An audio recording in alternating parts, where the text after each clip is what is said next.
Bonjour à tous. Je profite du fait qu'aujourd'hui il ne s'est pas passé grand chose pour faire un point sur l'avancement du défi. En effet, comme vous le savez, il y a environ une semaine, j'ai décidé de me lancer un défi très simple. J'ai 100 jours pour poster une vidéo toujours meilleure, jour après jour. Le chemin importe peu, l'important c'est qu'il y ait une nette différence entre la première et la dernière vidéo.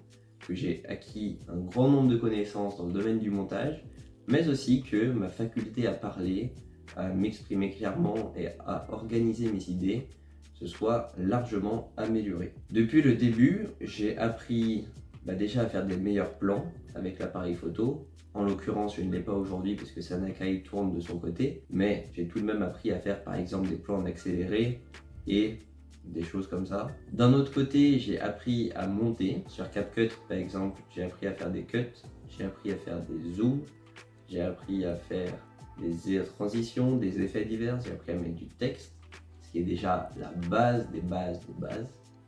Et j'ai donc décidé qu'à partir d'aujourd'hui, nous allions commencer à utiliser le logiciel Adobe Premiere Pro, qui est le niveau 2, on va dire, dans le game du montage vidéo. Mon montage se fera donc en 2 temps, à partir de maintenant.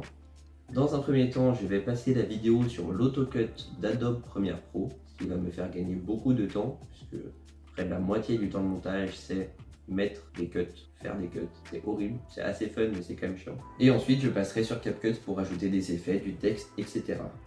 Boum, du texte, incroyable! Mais qu'est-ce que c'est que ça? C'est les bonnes habitudes et les mauvaises habitudes que j'ai fait aujourd'hui. Mais non! Mais non, regardez, y a-t-il plus de bonnes habitudes ou de mauvaises habitudes? Je comprends pas. C'est complètement dingue. Voilà, c'est une des choses que j'ai appris au cours de cette semaine. Sinon, mis à part ça, vous vous demandez peut-être où en est l'autre partie de l'entraînement, parce que en effet, comme je l'ai dit, on essaye de s'entraîner non pas seulement à devenir meilleur en montage et à tourner des vidéos, mais également à devenir une meilleure version de soi-même en général. Et très honnêtement, je pense que ça évolue doucement mais sûrement vers le positif, puisque la transition vers une gestion de l'emploi du temps vide, parfaite, on va dire ça comme ça, parce que vous l'aurez compris, ce qui me pose le plus problème, c'est d'avoir des journées qui ne sont plus carrées. Et donc, bien que j'essaye de remplir mes journées avec des blocs qui me disent de faire telle ou telle tâche, ça reste assez complexe. J'essaye par exemple de me faire des to-do list assez clairs, des roadmaps clairs. Et j'ai d'ailleurs un ami qui va m'aider à utiliser des outils informatisés complexes pour ça, ce qui me dépasse un peu. Moi, je suis pas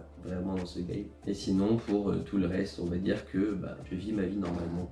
Les choses avancent lentement mais sûrement. Vous vous demandez peut-être ce qui s'est passé dans ma journée d'aujourd'hui, puisque ça fait aussi partie du concept. C'est une forme de vlog quotidien, si on peut dire ça comme ça. En réalité, il s'est pas passé grand chose. Ce matin, je me suis réveillé vers 8h, et de 8h à 13h environ, j'ai fait des tâches administratives relativement chiantes mais importantes. Typiquement, j'ai trié mes mails et répondu aux mails importants. J'ai également trié mes onglets ChatGPT, ce qui pour le coup est moins important, mais tout de même, je pense, relativement sympathique pour mon utilisation future de ChatGPT, tout du moins. Donc les discussions importantes que je veux conserver, je les archive, et celles que c'est les autres, je les supprime tout simplement. Et sinon, pour rentrer dans les détails, j'ai un problème avec un cabinet d'avocats qui met énormément de temps à répondre, et un cabinet comptable qui met 1 mois à certifier mon business plan. Donc j'ai essayé de les contacter. Ils m'ont dit qu'ils me rappelleraient, ils ne m'ont pas rappelé, je vais donc devoir les rappeler lundi. Mais c'est pas très grave, j'ai tout mon temps, je suis patient, je reste poli et pour toi, comme le veut mon rôle de président d'entreprise. Un peu fatigant, mais bon. Ensuite, en début d'après-midi, après déjeuner, j'ai expérimenté à nouveau la magie des lives TikTok. Et c'est là que j'ai eu une révélation. Les lives TikTok, c'est super, franchement. Non seulement il y a énormément de gens qui passent, contrairement à Twitch où c'est beaucoup plus compliqué, mais en plus, il y a énormément de petits cadeaux, je sais pas comment vous appelez ça, mais c'est des gens qui donnent des petites pièces. Et au final, ça représente des sommes réellement conséquentes. Hier, j'ai gagné un peu moins de 20 euros, entre 17 et 18 euros. Et aujourd'hui, j'ai gagné presque 15 euros, alors que j'ai live 2h30, 3h. C'est réellement pas mal. Vous allez me dire, certes, c'est moins que le SMIC, c'est pas ouf, etc. Mais j'ai déjà rentabilisé mon abonnement à Adobe Premiere Pro et presque mon abonnement. Donc franchement, ça fait plaisir. Sur Twitch, j'ai gagné 0,0 euros avec les pubs, et ce mois-ci, j'ai gagné 17 euros avec les subs. C'est bien, mais c'est pas 17 euros par jour, quoi. Bon, de toute façon, je fais pas ça pour l'argent, mais c'est sûr que si ça permet de financer mes logiciels de montage, c'est super.